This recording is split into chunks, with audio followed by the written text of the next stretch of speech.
Hello, my name is Ashley, and I'm your average college student.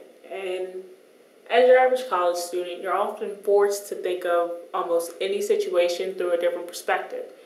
So when I took a trip back to my hometown of Washington, D.C., I noticed a trend from when I was living there and to now, which was homelessness.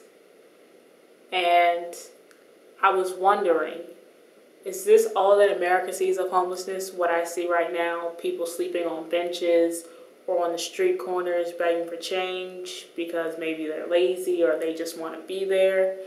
So I thought that maybe if I told a story about someone who's homeless, then I could inspire people who are currently homeless or, just change the perspective of one person's thinking. And so here's the story I'm going to tell. Late December, Washington, D.C., 1993. This is where it all started, with a mother, sister, and twin beside her, and a drug-addicted father who soon departed. Inventory went well. We had a car and a real house. But then all she remembered was the basement flooding and the state telling them to get out.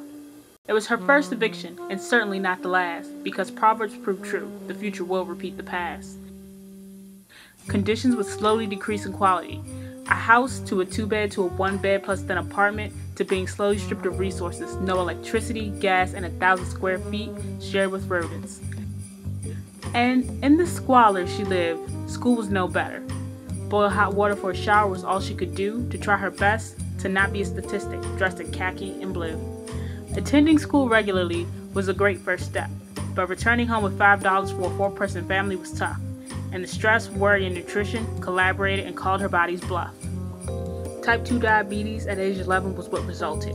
Insulin, pills, and self-hate was frequently in stock, and while mother tried to hide the girls from this grown-up pain, they once again heard eviction song, Knock Knock. Trying to literally cleanse her body from the figurative pain, she encountered a broken shower handle that sliced down her wrist, and as she saw the blood run, she knew that she'd never ever get where she came from. It became shelter here, a hotel for a couple of weeks if we could afford it, and then the father coming back and walking out as if she weren't important. Then as high school came, it was 3 and 4 years. Moving to a better county, that would quell her fears.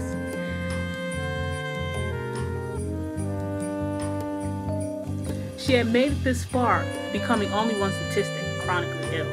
Not being pregnant in a gang on drugs, now that's a marketable skill. She worked for her money, mostly A's, a few B's, and 2 C's were her only slip. But in 4 years total, that's not too shabby because she graduated with a $20,000 scholarship. While the story is dramatic, she knew there had been worse. She had a great family, but wondered why life was less blessing and more curse. And even where she's at now, she can't lie. Life sneaks up on her and pushes her to be the best she can be. But how do I know? Because she is me.